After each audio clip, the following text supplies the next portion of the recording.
Hello everyone, मैं विक्रम कुमार आप सभी का अपने यूट्यूब चैनल स्कॉलर्स कॉन्सेप्ट के ऊपर स्वागत करता हूं। डायग्राम क्वेश्चन सीरीज के अंदर आज हमारा क्वेश्चन नंबर 18 है और आज का हमारा question methods in biology unit से लिया हुआ है, जो कि हमारा सीएसआई नेट जेआरएफ 2014 में आया हुआ है। तो अगर हम यहाँ पे क्वेश्चन को देखते हैं तो क्वेश्चन क्या है। A researcher was repeating a FACS experiment. FACS का मतलब क्या होता है, ये हमारा होता है fluorescence fluorescence activated cell sorting। ठीक है, यानी कि इसके अंदर हम जो सेल्स की sorting करते हैं, फिर जो सेपरेशन करते हैं, वो हम फ्लोरोसेंस के अकॉर्डिंग करते हैं। ठीक है, तो यहाँ पे क्या है, एक researcher was repeating a FACS experiment but somehow got confused with the labelling of the tubes. अब क्या है कि यहाँ पे कोई रिसर्चर है और वो हमारा फैक्स एक्सपेरिमेंट को रिपीट कर रहा है।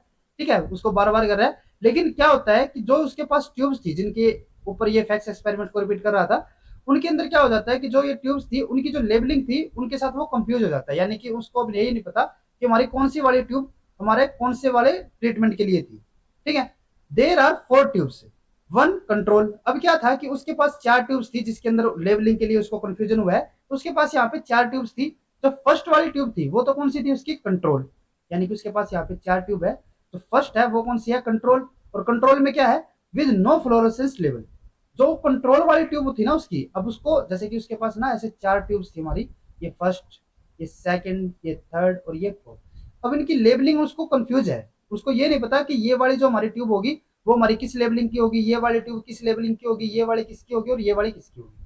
ठीक है, लेकिन उसको इतना पता है कि उसकी जो ये 4 ट्यूब है उसमें से एक उसके पास क्या थी, कंट्रोल थी। और जो कंट्रोल वाली ट्यूब होगी उसके अंदर उसको कोई भी फ्लोरोसेंस लेबलिंग नहीं कर रखी उसने। ठीक है, यहाँ पे क्या है कि नो फ्लोरोसेंस। ठीक है, यानी कि जो इसकी कंट्रोल वाली ट्यूब है उसके अंदर उसको कोई भी फ्लोरोसेंस नहीं देखने को मिलेगा। ठीक है, नो फ्लोरोसेंट लेवल। जो उसके पास सेकंड वाली ट्यूब है वो कौन सी है, 1 स्टैंडर्ड 1, यानी कि S1। तो सेकंड वाली ट्यूब है वो कौन सी है, S1। उसके अंदर क्या है, विद FITC लेवल। जो S1 वाली ट्यूब होगी ना इन चारों में से, उसके अंदर क्या होगा, विद FITC लेवल। ठीक है, यानी कि उसको जो ये हमारी S1 ट्यूब होगी उसके अंदर हमारी जो FITC डाई होगी उसके लिए हमें यहाँ पे लेबलिंग हमें देखने को मिलेगी, या फिर फ्लोरोसेंस में यहाँ पे देखने को मिलेगी। ठीक है, क्योंकि फैक्स एक्सपेरिमेंट के अंदर या फिर जो फैक्स टेक्निक है उसके अंदर हम यही करते हैं ना, क्योंकि फ्लोरोसेंस के अकॉर्डिंग हम सेल्स को यहाँ पे शॉर्टिंग करते हैं। तो जो यहाँ पे हमारी S1 वाली ट्यूब होगी उसके अंदर हमारे जो सेल्स होंगे वो हमारे कैसे होंगे, FITC लेबलिंग होगी। ठीक है, यानी कि वो हमारे FITC के अंदर हमारे यहाँ पे फ्लोरोसेंस शो करेंगे।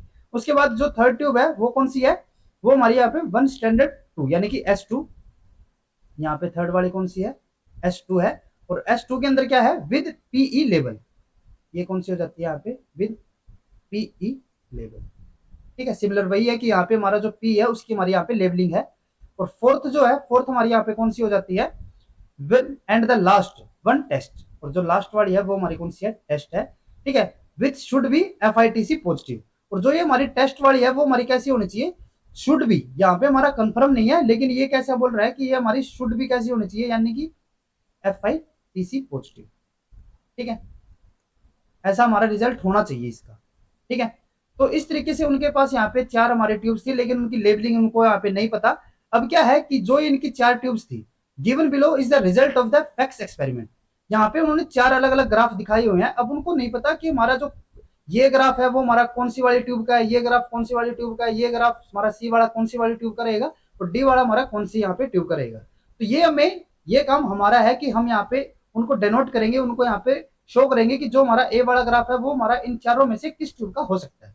ठीक है, यही हमारे यहाँ पे क्वेश्चन है, what should be the correct labelling. यहाँ पे हमें बताना है कि जो हमारा ए वाला है वो हमारा कौन से वाला इनमें से यहाँ पे मैच हो सकता है इसके साथ।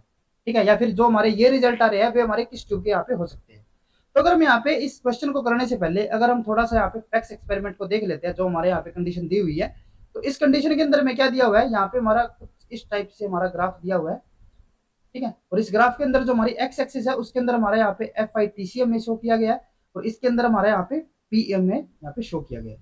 ठीक है, कुछ इस डायरेक्शन में और ये हमारा इस डायरेक्शन में हो गया।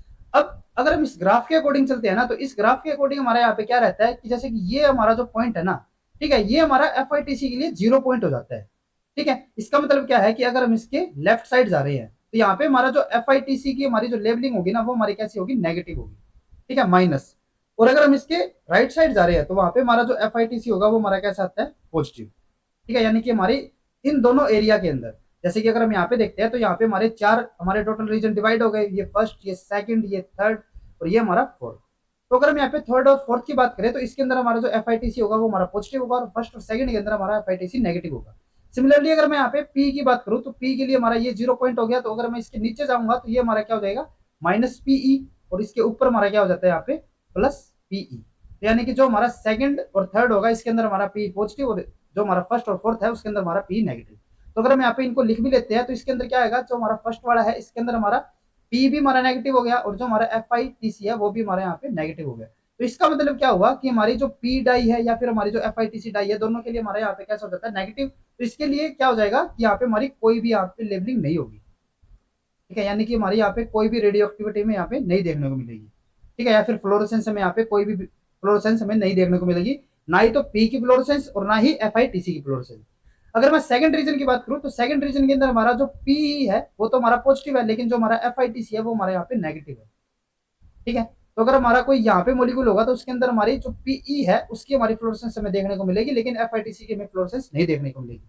थर्ड रीजन के अंदर हमारा क्या होगा कि हमारा जो पीई है वो भी हमारा पॉजिटिव है और जो हमारा एफ है वो भी हमारे यहाँ पे पॉजिटिव है, ठीक है। तो इसका मतलब क्या हुआ कि अगर हमारा कोई यहाँ पे मोलिक्यूल है, कोई हमारा यहाँ पे सेल हमें शोर है, तो उसके अंदर हमारी पीई और एफ फ्लोरोसेंस प्रेजेंट होगी। उसके बाद अगर मैं फोर्थ रीजन की बात करूं तो फोर्थ रीजन के अंदर हमारा जो पीई है वो तो हमारा नेगेटिव है, लेकिन जो हमारा एफ होगा वो हमारे यहाँ पे पॉजिटिव होगा। तो इस तरीके से हमारे यहाँ पे चार हमारे रीजन डिवाइड हो जाते हैं, ठीक है, और इसी चार में से हमारे यहाँ पे रिजल्ट हमें शो किए गए हैं। तो अगर हम यहाँ पे एक एक करके इन ग्राफ्स को देखते हैं तो जो हमारा यहाँ पे ए ग्राफ दिया हुआ है, ए ग्राफ के अंदर अगर हम यहाँ पे इसको मैच करके चलते हैं तो इसके अंदर हमारा क्या होगा, ये हमारा फोर्थ वाला रीजन है, तो फोर्थ वाले रीजन में क्या होगा कि हमारा यहाँ पे एफ तो हमारा पॉजिटिव है, ठीक है, लेकिन हमारा जो पी है वो हमारे यहाँ पे नेगेटिव होता है, ठीक है। तो यानी कि यहाँ पे क्या होगा कि जो हमारा एफ है वो हमारा पॉजिटिव है बस, ठीक है। तो अगर हम यहाँ पे एक एक करके इन ट्यूब्स को देखते हैं तो फर्स्ट में हमारा क्या है नो फ्लोरोसेंस, तो ये तो हमारा नहीं हो सकता क्योंकि हमारी यहाँ पे एफ की हमारी पॉजिटिव आनी चाहिए। सेकंड वाले में विद एफ लेबल, तो ये हमारा हो सकता है, जैसे हमने बताया था कि अगर हमारा एफ लेबलिंग है तो यानी कि हमारे यहाँ पे फ्लोरोसेंस हमें एफ के लिए हमें देखने को मिलेगी, ठीक है। तो ये हमारा जो ए वाला जो हमारा यहाँ पे ग्राफ है वो हमारा किसके लिए हो सकता है S1 के लिए, ठीक है। लेकिन यहाँ पे हमें क्लियर कट नहीं पता कि हमारी कौन सी वाला जो ग्राफ है वो हमारी किस लेबलिंग के लिए है, तो हमें बाकी को भी यहाँ पे मैच करना पड़ेगा। जैसे कि अगर हम यहाँ पे थर्ड के लिए देखते हैं तो थर्ड में हमारा क्या है विद पी लेबल, तो ये हमारा पी लेबल के लिए हो नहीं सकता क्योंकि पी लेबल के लिए हमारा कौन सा रीजन हो सकता है, जो हमारा ये वाला रीजन था और ये वाला। नीचे वाले में तो हमारा अगर हम यहाँ पे ग्राफ में देखते हैं तो इनके दोनों के अंदर हमारा पी नेगेटिव आ रहा था, ठीक है। तो ये तो हमारा जो S2 है उसके लिए तो ये हमारा ए वाला ग्राफ नहीं हो सकता। उसके बाद अगर मैं यहाँ पे टी की बात करूं शुड बी एफ पॉजिटिव, तो यानी कि ये हमारा इसके लिए हो सकता है क्योंकि जो हमारा टी वाला लेबलिंग होगी ना वो हमारी कैसी हो सकती है एफ के लिए पॉजिटिव हो सकती है, और ये हमारा एफ के लिए पॉजिटिव आ रहा है तो इसीलिए ये हमारा टी के लिए भी हो सकता है, ठीक है। उसके बाद अगर हम यहाँ पे बात करते हैं सेकंड के लिए, जो हमारा बी ग्राफ दिया हुआ है, बी ग्राफ में क्या है ये वाला रीजन है सेकंड वाला, और सेकंड वाला रीजन हमारा क्या था जिसके अंदर हमारा जो पीई था वो हमारा पॉजिटिव था और एफ हमारा नेगेटिव था, ठीक है। तो अगर हम यहाँ पे एक एक करके इनको मैच करते हैं तो सी के अंदर हमारा क्या होगा नो फ्लोरोसेंस, तो ये तो हमारा हो नहीं सकता क्योंकि हमारा पी के लिए हमारा पॉजिटिव आना चाहिए था। उसके बाद S1 हमारा एफ के लिए हमारा पॉजिटिव था तो ये भी हमारा यहाँ पे नहीं हो सकता। देन उसके बाद S2 विद पीई लेबल, तो ये हमारा हो सकता है, यानी कि जो हमारा बी वाला होगा वो हमारा किसके साथ हो सकता है S2 के साथ।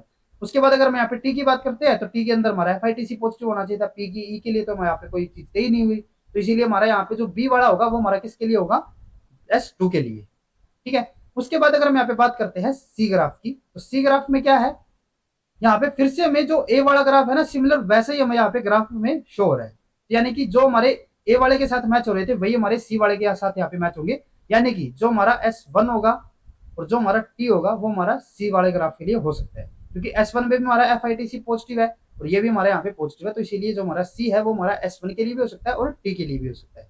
उसके बाद हमारा लास्ट बचता है यहाँ पे डी ग्राफ। डी ग्राफ में हमें क्या दिया हुआ है, ये हमारा फर्स्ट वाला रीजन है, जैसे कि अगर हम यहाँ पे देखते हैं तो हमारा फर्स्ट वाला रीजन है वही हमें यहाँ पे दिया हुआ है, और इसके अंदर हमारा क्या है ना तो हमारा एफ पॉजिटिव और ना ही हमारे यहाँ पे पी पॉजिटिव, यानी कि हमारे यहाँ पे पीई भी हमारा नेगेटिव है और जो हमारा एफ है वो भी हमारा नेगेटिव है। तो अगर हमारे दोनों ही नेगेटिव है तो यानी कि हमारे यहाँ पे कोई भी फ्लोरेसेंस हमें नहीं देखने को मिलेगी, और वो हमारे किस कंडीशन में थी जो हमारा फर्स्ट वाला था, फर्स्ट वाले यानी कि कंट्रोल में हमारा क्या था नो फ्लोरेसेंस, और वो हमारा कौन सा होगा डी वाला, ठीक है। यानी कि जो हमारा डी ग्राफ है वो हमारा किसके लिए हो जाता है कंट्रोल के लिए, ठीक है। तो ये हमारे यहाँ पे मैचिंग हमने कर दी है। तो अगर हम यहाँ पे ऑप्शंस को देखते हैं तो ए के लिए मैं यहाँ पे फर्स्ट ऑप्शन में क्या दिया हुआ है S2 हमारा नहीं होगा, तो ये हमारा इनकरेक्ट। उसके बाद अगर हम यहाँ पे सेकंड ऑप्शन को देखते हैं, तो सेकंड ऑप्शन के अंदर हमें दिया हुआ है ए के लिए हमारा S1, ठीक है, ए के लिए हमारा S1 हो सकता है, लेकिन उसके साथ हमारा टी भी होना चाहिए था। फिर भी चलो, अगर हम आगे ऑप्शन को देखते हैं, तो बी के अंदर में क्या दिया हुआ है यहाँ पे टी, तो बी के लिए हमारा टी तो नहीं हो सकता, तो ये भी हमारा यहाँ पे इनकरेक्ट हो गया। नेक्स्ट उसके बाद है ए के लिए फिर से S2 हमारा बी के लिए होगा, तो ये हमारा इनकरेक्ट हो गया। फोर्थ वन, ए के लिए हमारा S1 प्लस या फिर टी हो सकता है, ठीक है, जैसे हमने यहाँ पे बताया था ना कि हमारा S1 भी हो सकता है और टी भी हो सकता है ए के लिए, तो ये हमारा यहाँ पे करेक्ट है। देन उसके बाद बी के लिए हमारा S2, बी के लिए हमारा S2 हो रहा है यहाँ पे। सी के लिए हमारा फिर से वही कंफ्यूजन है, हमें S1 का भी हो सकता है और टी का भी हो सकता है, ये भी हमारा करेक्ट है। तो डी हमारा किसके लिए होगा, सी वाली यानी कि कंट्रोल कंडीशन के लिए। तो जो हमारा यहाँ पे करेक्ट ऑप्शन होगा वो हमारा फोर्थ ऑप्शन यहाँ पे रहेगा। तो अगर आपको ये वीडियो हमारी यूजफुल लगी हो तो please like and share this video, और CSIR से रिलेटेड इसी तरीके के डायग्राम रिलेटेड क्वेश्चंस करने के लिए please subscribe to our YouTube channel scholars concepts. Thank you.